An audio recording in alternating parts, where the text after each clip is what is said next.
Bem, então essa é a nossa primeira videoaula em relação à terceira unidade do nosso plano de ensino.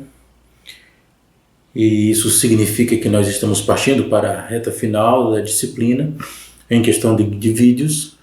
E então podemos fazer algum balanço ou algumas conexões com o que já foi aprendido, com o que já foi apresentado, porque tem-se aqui uma compreensão, um objetivo de clarear ou estabelecer clarificações em relação a intelectuais de tempos distintos, intelectuais que desde o século XIX têm contribuído para o pensamento sociológico ou para a história do pensamento ocidental de uma forma geral. E nós aqui do Brasil podemos apropriar dessas ideias e também fazer aplicações de algumas categorias e conceitos para a nossa realidade histórico-social do presente. Então, nesse quesito, podemos observar que desde Durkheim, que nós estamos discutindo esses elementos ou essa figura do Estado e dos próprios agentes de Estado, e como essas relações estão diretamente vinculadas para os programas de ensino ou para a escolarização de uma forma geral. E aí, além do próprio Durkheim, que nós já comentamos muito brevemente num único vídeo, também dediquei tempo para poder pensarmos um pouco com o próprio Karl Marx, com o próprio Pierre Bourdieu, que contribui muito para que possamos entender um pouco essa relação da ambiguidade, da presença do Estado e dessa relação tensiva ou dessa relação ambivalente entre desenvolvimento e processo. Nesse caso em especial agora, vamos falar um pouco do intelectual alemão Max Weber, e temos aqui um intelectual do século XIX, nascido em 1864, na Alemanha, e também que faleceu em 1920 na Alemanha. Então, a contribuição fundamental do Max Weber é justamente para pensarmos a ciência da cultura. Então, Max Weber se ocupou muito com esses elementos, sob o ponto de vista da analítica, um intelectual muito forte nessa questão da caracterização do que significa análise, porque o pensamento dele em torno da ciência, ele tem sua especificidade e seu valor, e para nós há uma contribuição muito grande, ainda mais agora nessa discussão que vamos começar a apresentar. Então, o Max Weber vai nos auxiliar nesse momento porque escolhi dois pequenos textos desse intelectual, que é pensar a ciência como vocação e também a política como vocação. Ou seja, ciência e política, duas vocações, que não podem ser confundidas e elas não se misturam, não sob o ponto de vista da racionalização ou da racionalidade. Então, isso quer dizer que nós temos aqui um texto, nós temos um autor que vai dar para nós um suporte para continuarmos a pensar aquilo que já encontramos como crítica inerente ao próprio Karl Marx, as críticas que ele fez ao Estado e também a questão da organização da sociedade civil ou a sua própria Constituição. E sempre esse termo de Constituição, considerando o seu caráter ambíguo, Constituição como formação e Constituição como legalização, a partir do que nós conseguimos compreender em Bourdieu. Bom, então, Max Weber, nós podemos perceber algumas implicações, algumas nuances que já foram apresentadas no próprio Marx e que também apresentamos no próprio Bourdieu. Assim que possível, fazer as conexões em relação a esses intelectuais e também fazer as conexões em relação ao nosso objetivo final de disciplina, que é compreender elementos do que passamos ou do que estamos passando atualmente no cenário brasileiro. E então, para começar esse nosso videozinho, eu vou falar um pouco da ideia de ciência em Weber, porque esse texto ele é muito peculiar. Ele nos diz acerca do valor que a ciência tem para Weber. Ao mesmo tempo, ele vai vincular essa discussão da ciência à questão do profissional, do universitário, daquele sujeito que dedica-se aos estudos, daquele sujeito que se ocupa com um tipo de vocação que não pode ser explicada, mas ela é fruto de um acaso. Então, quando ele fala dessa discussão em torno da ciência, ele tem como finalidade, Weber, é claro, não é? Fazer afirmações que estabeleçam conexões entre o homem profissional com uma vocação científica. Ora, Weber nesse texto ele vai fazer uma incursão sistematizada e organizada, porque o objetivo do Max Weber é caracterizar que, para haver ciência, nós precisamos considerar a presença do professor ou a presença desse profissional na vida acadêmica. Isso porque as universidades, na sua grande maioria, na sua grande parte, e o caso do Brasil não é diferente, as grandes pesquisas, as pesquisas de ponta que nós temos no país, elas são vinculadas às universidades. Ou seja, de dentro das universidades nós temos essa vocação para a pesquisa. E isso para Weber é muito interessante e importante porque se as universidades se responsabilizam para estabelecer um conhecimento científico ou para investir na ciência, também essas universidades elas precisam se ocupar com a figura do professor. Então, aí nós podemos perguntar, nós podemos querer saber qual é, então, a necessidade ou a relação entre ciência e o professorado, quando se trata de pensarmos aqui a nossa própria disciplina, a sociologia. Ora, então, a atividade docente, ela, como uma atividade que possui a vocação científica, ela não pode ser confundida com o que o Weber chamou de juízo de valor. Isso quer dizer, ou isso significa, que o Max Weber vai dizer, ou ele vai fazer com que nós consigamos apreender nesse texto a ideia de que os princípios que orientam a ciência são princípios que também eles estão diretamente implicando na atividade docente. Por que isso? Porque a atividade docente ela não pode ser uma atividade realizada a partir de um interesse vinculado ao juízo de valor do professor em relação ao aluno. É preciso ter cuidado nesse lugar onde o professor ocupa uma posição de catedrático ou de universitário para representar a ciência.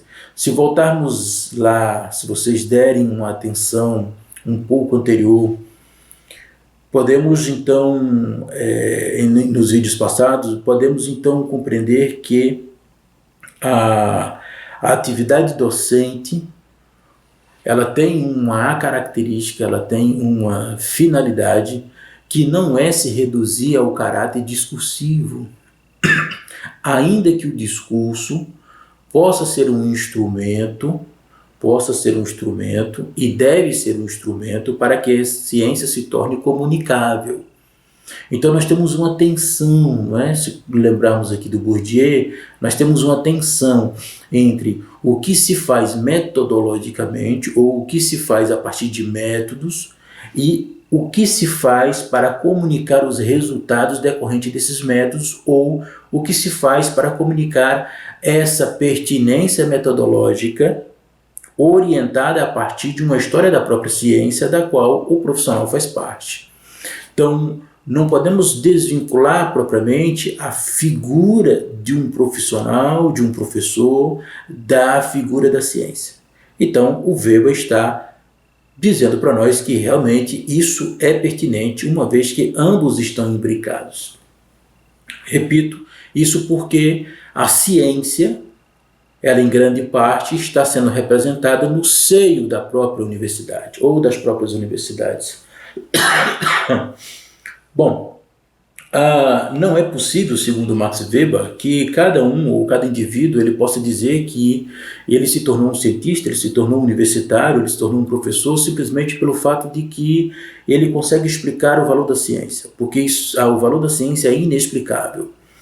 Nós não podemos estabelecer uma explicação do valor da ciência. Mas não é porque o Max Weber está falando que nós somos ineficientes ou incapazes. Não está falando que a ciência ela tem caminhos obscuros. Esse não é o objetivo. O objetivo é dizer que nós não conseguimos explicar a ciência, ou não conseguimos explicar o valor da ciência, e menos ainda o valor da vida, porque nós não conseguimos apreender a noção de verdade. Não é uma questão de verdade com um V maiúsculo que possa garantir a relação, conformidade direta entre a ideia e a coisa. Como fez, ou como foi uma pergunta realizada pelo próprio Martin Heidegger, na qual ele fez a pergunta, o que é a verdade? E depois Michel Foucault veio para reformular, anos depois, com uma perspectiva pós-moderna, pós-estruturalista, na qual Michel Foucault perguntou para Paul Veyne, isso é uma fala do próprio Paul Veyne, e ele vai dizer, Michel Foucault chegou para ele e diz assim, o que garante que uma verdade seja, no mínimo, uma verdade? Ora, então são lugares de discussões, de diálogos, no qual a verdade não é um elemento, ou a verdade não é um objeto na qual possa ser uma propriedade de um indivíduo em especial. Então, quer dizer que, se a verdade não é uma relação direta, ou não é uma propriedade de um indivíduo, ela não pode ser uma posse que seja apreendida, então não podemos dizer que nós temos o valor da ciência e nós temos o valor da vida. Bom, agora nós entramos numa outra dimensão que o Max Weber vai chamar a atenção, que é a questão do espírito moderno.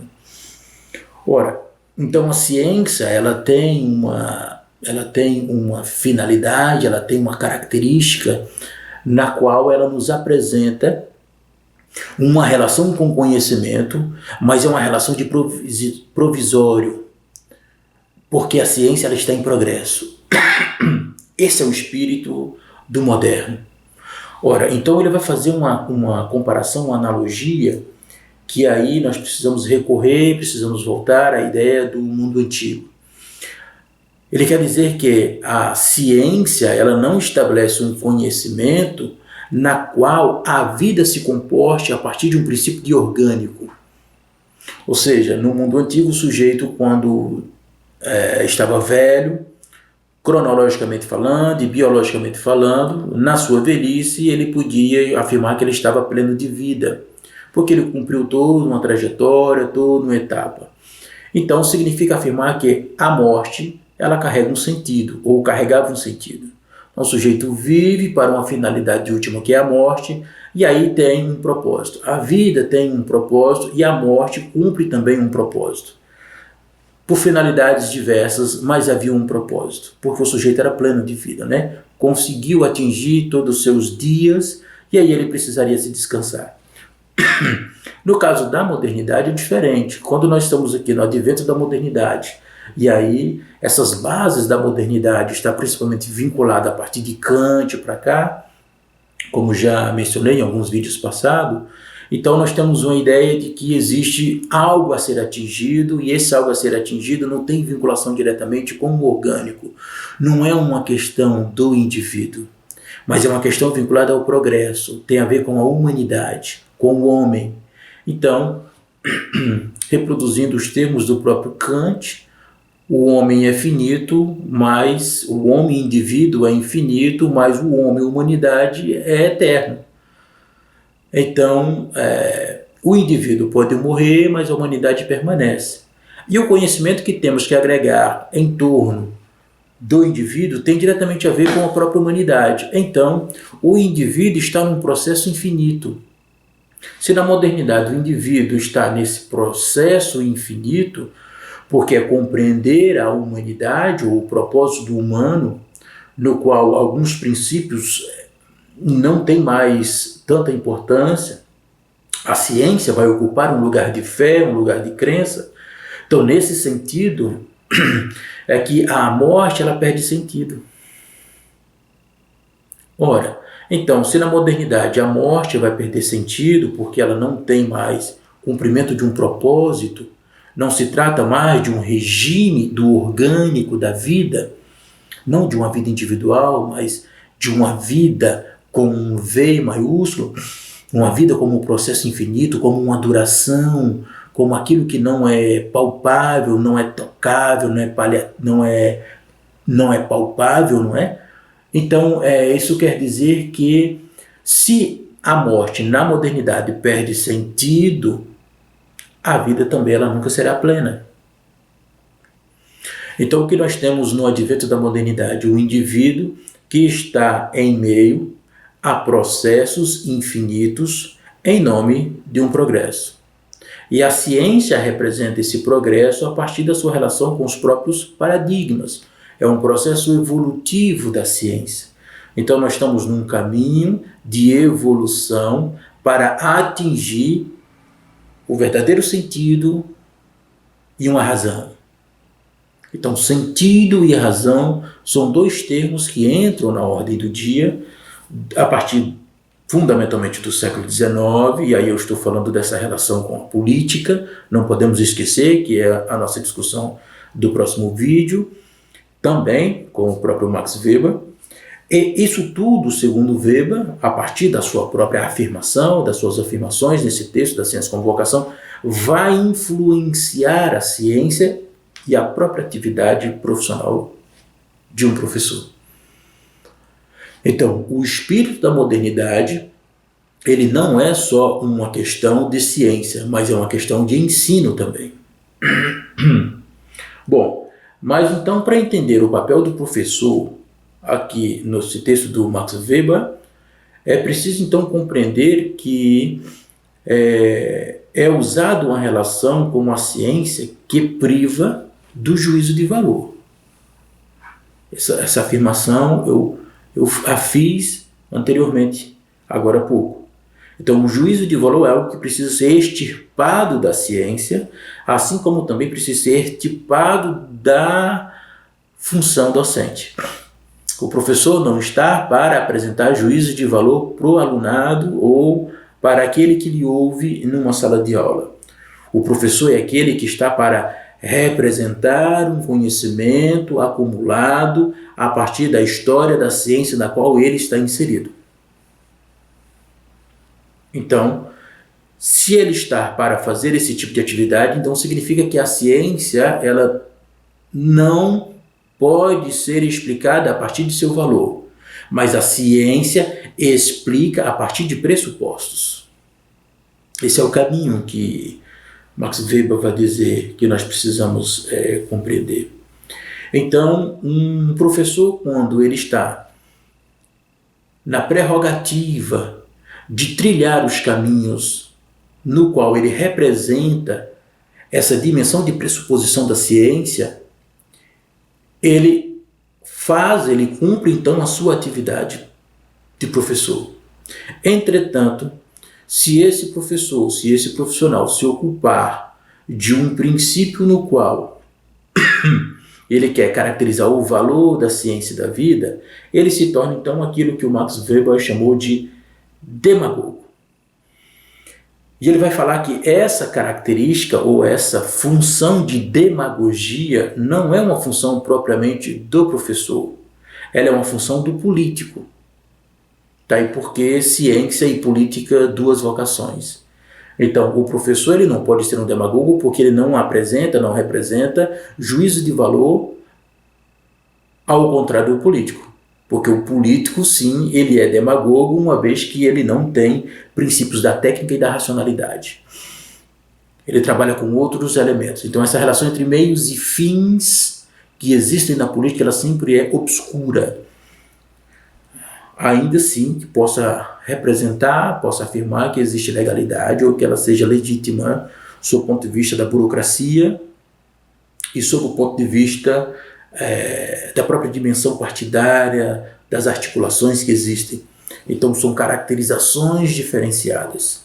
Ora, então, como então compreender essa relação ou esse papel que existe entre o professor e a ciência? Então, primeiro, o método de Weber nos obriga a compreender que o nexo causal, e aí essa é uma importância muito grande quando se trata da analítica, e como Max Weber, no período em que ele escreveu esse texto, ele se considerava um economista, então ele tratou de questões na qual o nexo causal, ou a explicação de causalidade se dá por exigências daquilo que é externo e não daquilo que é interno. Daí porque juízo de valor não se encaixa no princípio da analítica. É preciso estabelecer conexões que são conexões dadas e apresentadas por fatos e fenômenos, que estão diferentemente ou colocados em outra condição em relação àquilo que é vinculado ao juízo de valor.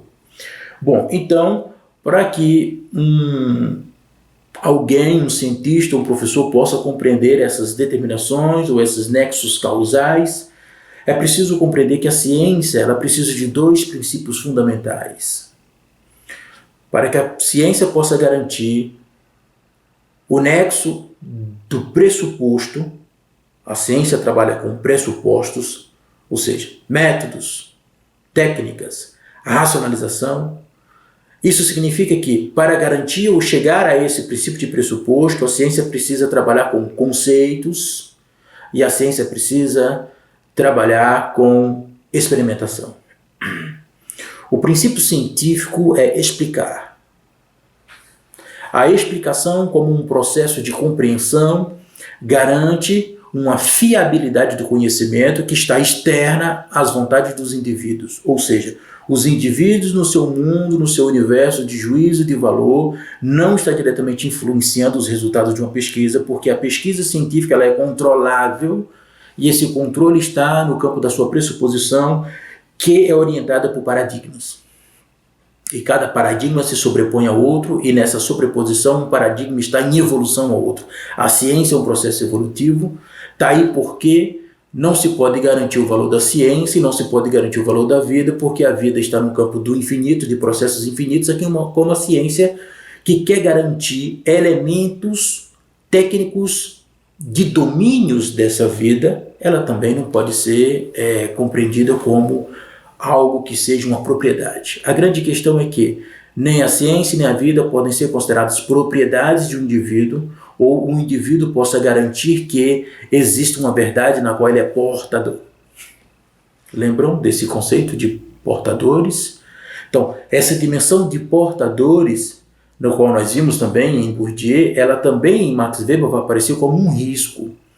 Toda vez que nós garantimos que um indivíduo seja aquele que porta essas dimensões da verdade, ou essa fiabilidade absoluta, é ao mesmo tempo o nascimento ou o risco de desastres e de horrores. Quando discutirmos a questão da política, nós vamos entender isso mais sistematicamente. Então, a ciência ela precisa trabalhar com esses conceitos para garantir que seus pressupostos estejam ligados a verificações e experimentos.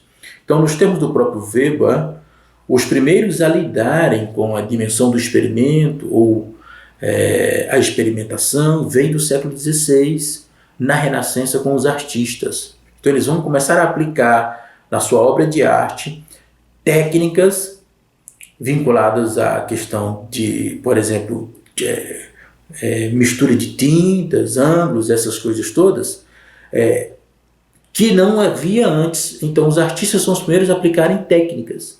Somente é preciso lembrar com o Weber que essas técnicas da arte não podem ser automaticamente transportada para as técnicas da ciência, porque a arte não precisa se ocupar com esse problema ou essa questão do progresso, porque a técnica artística ela não representa essa busca de razão e sentido, no sentido, claro, no significado, na significação, de constituir conhecimento de validade para os domínios da vida, e um desses princípios é garantir a explicação, compreensão e a própria orientação, quando se trata de indivíduos e pessoas. Bom, então a arte e ciência elas não trilham o mesmo caminho do conhecimento, porque a ciência precisa lidar com o provisório. Todo cientista,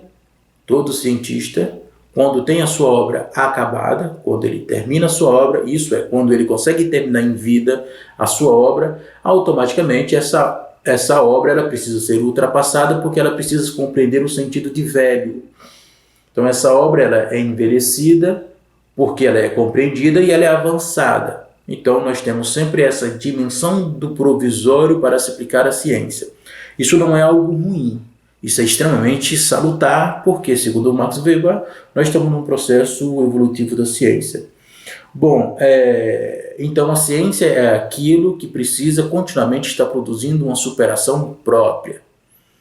Porque se os métodos e as técnicas, o sistema de racionalização ele se torna mais sofisticado, então nós precisamos compreender de forma mais acurada, de forma mais específica, os fenômenos dos quais estamos estudando ou estamos tentando compreender.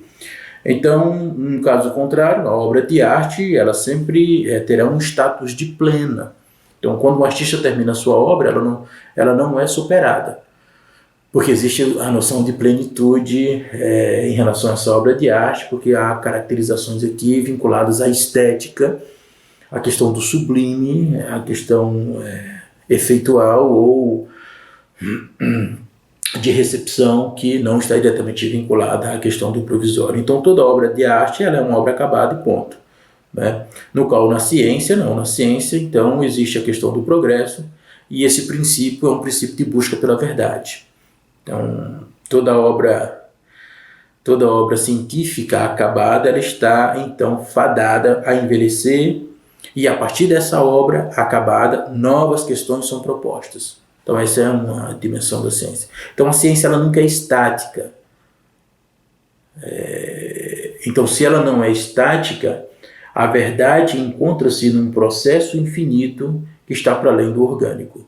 Essas afirmações que estão presentes em Max Weber são muito importantes para a gente entender porque nós, quando vamos falar de ciência, nós falamos de pressuposto, nós não falamos de própria iniciativa ou de próprio cunho.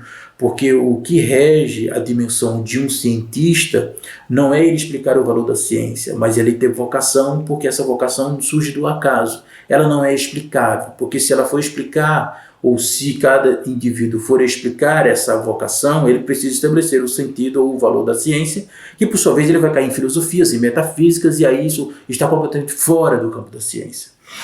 Então, Weber, então, quando ele fala do espírito da modernidade, ele vai falar que esse espírito da modernidade está em torno da técnica, da racionalização e da intelectualização.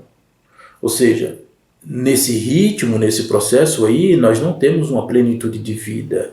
Então, o sujeito vivo aí, o indivíduo, ele perde essa plenitude. Então, assim como era no mundo antigo, que tinha plenitude, na modernidade não pode, porque nós estamos num processo de infinito. Isso porque, então, nós vivemos em nome do progresso. E aí, de novo, o progresso sempre orientado do seu ponto de vista de quando nós já assinalamos e pensamos isso em Kant, e aí passamos em Hegel, Koselleck e alguns outros intelectuais. Bom, então o espírito moderno, ou a ciência, ela se ocupa então de padrões de racionalização a partir do conhecimento. Então o conhecimento não se torna algo, ou o conhecimento não se torna especificamente uma propriedade. Não, porque o conhecimento está diretamente vinculado a questões de fenômenos. Esses fenômenos eles estão relacionados à natureza e ao social, à cultura.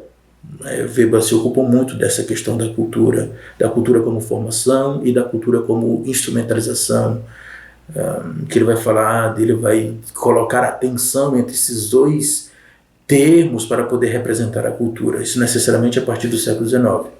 Então, como eu disse, a ciência então se constitui a partir de relações paradigmáticas e ela está continuamente refutando ou recusando ou negando a presença de questões metafísicas no seu interior, porque a ciência ela quer estabelecer uma questão de probabilidade ou ela quer estabelecer uma confiabilidade em torno do propósito da explicação, que visa racionalizar a razão e sentido.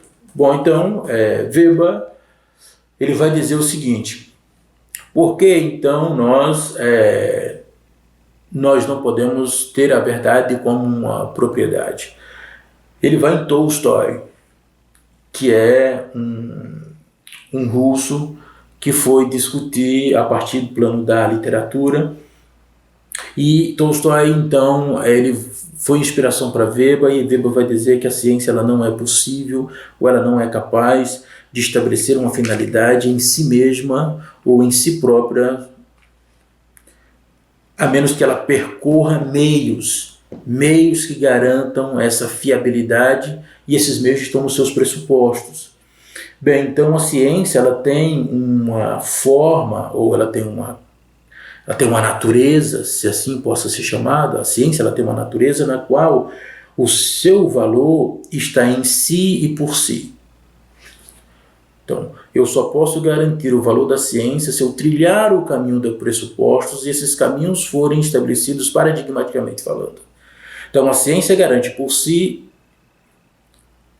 o seu próprio valor, mas ele não pode ser explicitado nem explicado por um indivíduo, porque, caso contrário, se assim fosse possível, o indivíduo seria um portador da verdade, e a ciência não tem essa finalidade. Então, a ciência não se preenche de demagogia.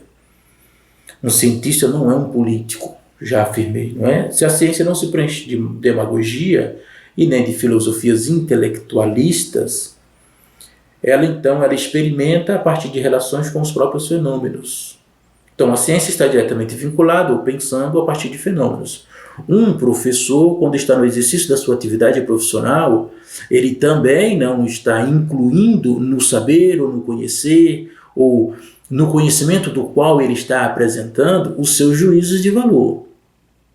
Então, as suas relações internas, ele está em constante conflito, porque essas relações internas precisam ser carregadas para ele, enquanto indivíduo, socialmente, na tomada de escolhas da sua vida prática, do seu cotidiano. Mas quando esse profissional ocupa o lugar de profissional, ele precisa garantir que os alunos consigam ter garantias de tomadas de decisão ou escolhas a partir daquilo que se vem da própria condição cumulativa da ciência. Então, esses jovens ou esse aluno, ele precisa ser preservado no direito de ele ter a escolha a partir da compreensão da relação entre meios e fins, do que chama-se de consequências. Um professor não pode pegar na mão de um aluno e querer dizer para ele qual é o sentido das coisas, porque ele vai ser um demagogo. Ele não tem essa capacidade. Então, um professor precisa evitar isso. Então, nós temos aqui, nessa relação com os fenômenos, que as ciências ela se divide então entre ciências exatas, ou as chamadas nomológicas, e as ciências históricas, ou as chamadas ideográficas. Então, as ciências exatas nomológicas elas não se interrogam acerca do valor de seus pressupostos. Então, a ciência nomológica não se preocupa numa autorreflexão do seu pressuposto, mas ela aplica pressupostos. Na aplicação de pressupostos, ela mantém relação direta com os fenômenos. Em outro sentido, as ciências históricas elas também não questionam o valor dos fenômenos sociais. Ou seja, as ciências históricas elas não podem garantir que fenômenos sociais são importantes ou não importantes. Esse juízo de valor ele não pertence à ciência, mas pertence ao indivíduo que se disfarça como um cientista. Podemos então chamar de semihábeis ou profanos. Então, esse sujeito, quando estabelece para o conhecimento científico, o seu juízo de valor, ele vai profanar a própria ciência. Então, essa profanação, ela é desnaturalizada porque ela é ilegal, ela não pode ser justificável. Então, se cada um fosse produzir a sua própria ciência, nós entraríamos num conhecimento impossível. Daí porque os indivíduos, eles precisam sufocar ou eles precisam reprimir essas relações internas em nome dessas relações externas, porque os fenômenos, considerando Weber, os fenômenos eles possuem regularidades que independem das vontades individuais. Então, os sujeitos, no seu juízo de valor, não podem interferir nessas relações fenomenais, porque os fenômenos não precisam disso. E é o que faz a ciência. A ciência, então, tenta compreender essas relações lógicas ou de nexos causais dos fenômenos a partir da aplicação de pressuposições. Bom, isso é fundamental. Bem, então, essa pressuposição inerente à ciência afeta diretamente a atividade e função do professor. Então, sua atividade está imersa ao acúmulo de conhecimento, que é a própria história da ciência, a ponto de que se ele quiser ultrapassar esse limite cumulativo da ciência como um intelectual, ele vai se comportar, então, novamente como um demagogo. Bom, então, de novo, ciência e política, duas vocações. A vocação da ciência, ela precisa partir de um princípio de racionalização vinculado à técnica, a uma formação de competência. Existe uma competência inclusa ou implícita na atividade profissional. Daí porque o professor, no exercício da sua atividade profissional, ele representa padrões científicos.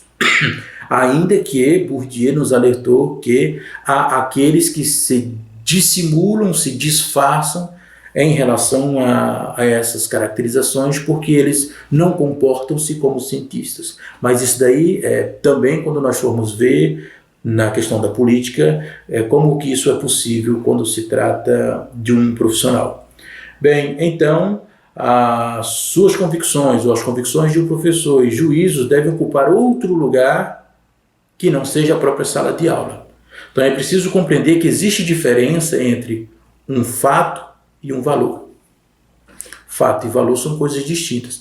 Se um professor não sabe a diferença entre um fato e um valor, ele está no exercício da função, do seu ponto de vista, de uma demagogia. Então todo argumento de cunho científico e acadêmico presume um pressuposto que está fora do juízo de valor. Deve ser externo e não interno em relação ao docente ou ao professor. Ora, seguindo aqui então o nosso roteiro, então o professor ele não consegue explicar a sua motivação universitária a menos que ela esteja sob o princípio da vocação, ou seja, uma relação direta entre paixão e conhecimento.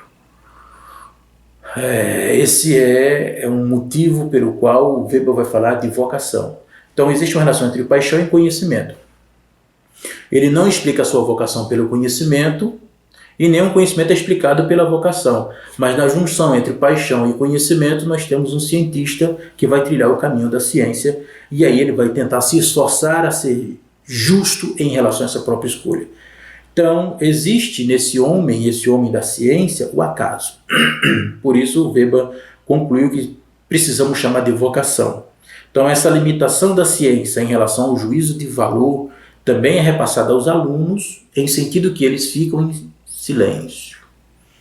Ou seja, na sala de aula, o que não existe, segundo Max Weber, e aí nesse sentido acredito que ele está pensando muito na formação universitária, não é propriamente na formação básica, secundarista, ginasial que nós conhecemos, é porque quando esse aluno está nos cursos, ele vai para a apreensão de um saber orientado por uma pesquisa decorrente de um cientista.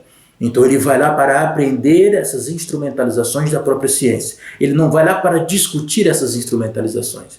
Não é uma relação de debate público, na praça, na rua, ou de ordem política, na qual os sujeitos vivem de discurso. A ciência não vive do discurso, a ciência vive da técnica.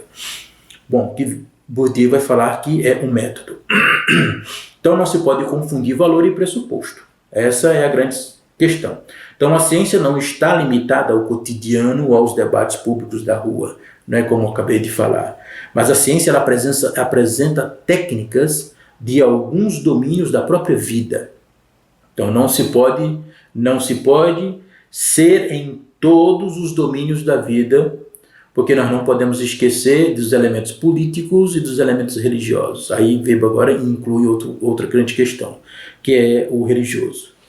Bom, então, na apresentação de instrumentos e disciplina, nós temos um pensamento metódico. E esse pensamento metódico possibilita para a ciência a dimensão da clareza. Então, o que o professor faz? O professor retira-se do campo do juízo e tenta apresentar para o seu aluno o que pode ser clareza. Quais são os caminhos daquilo que vai clarificar as suas próprias escolhas. Então, o professor capacita o aluno para a tomada de escolha a partir de princípios dados por clareza. Ou nós chamaremos isso de objetivos ou de princípios objetivos orientados por racionalização. Porque há uma finalidade específica, objetiva. Então, eu tenho meios nos quais eu quero galgar essas finalidades. Bom, então, o professor instrumentaliza então o aluno para essas tomadas de decisões. Sua especialidade está para que seja percebida a relação de consequências, então, nessa dimensão entre meios e fins. Então, Weber defendeu critérios de objetividade que pode ser compreendido como uma determinação para a vida, como racionalização da ação social. É um conceito fundante, né? Ação e relação social. Não vou entrar nessa dimensão porque senão esse vídeo se tornaria extremamente longo. Mas são conceitos importantes para ver. Então, a ação social ela é sempre uma atividade humana orientada por racionalização. Então, o humano da modernidade é um sujeito racional ou racionalizado porque nós temos instrumentos científicos que garantam isso. Então, como uma ideia finalizante, um professor é incapaz de dizer o valor da vida ou da ciência. Refaço lá a afirmação do início.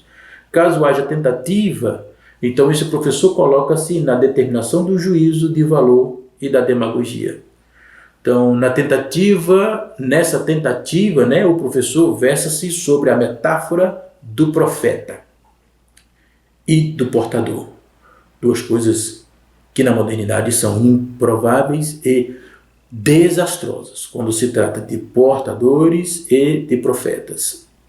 Na modernidade, isso é algo que precisa ter cuidado e que nós, no nosso cenário político atual, nós conseguimos compreender isso muito claramente. Ao contrário do que Weber falou. Pelo contrário, hoje nós temos muita incidência de profecias e nós temos de profetas e de portadores. Mas isso é para daqui a pouco. Bem, então, o professor, nesse sentido, como profeta e como portador, ele está propenso a cometer erros horrorosos. E então, a ciência ela pode ser confundida com princípios de religião ou de religiosidade. Então, a portabilidade descreve a verdade como uma propriedade que pode ser partilhada se garantida a servidão, militância, abandono do intelecto. Então, essa é uma questão forte, a partir de Santo Agostinho, que o próprio Weber já descreveu, vocês podem encontrar no texto. E que isso no campo da política fica mais fácil de ser compreendido. Então, na religião, então, nessa dimensão, nessa confusão religiosa na modernidade, não é? Há um agravamento porque existe o risco de criação de fanáticos sem a existência de profecias, ainda que haja os profetas. Bom, vamos passar para o próximo vídeo e aí vamos dar sequência a essa dimensão da relação entre política e religião. Até a próxima.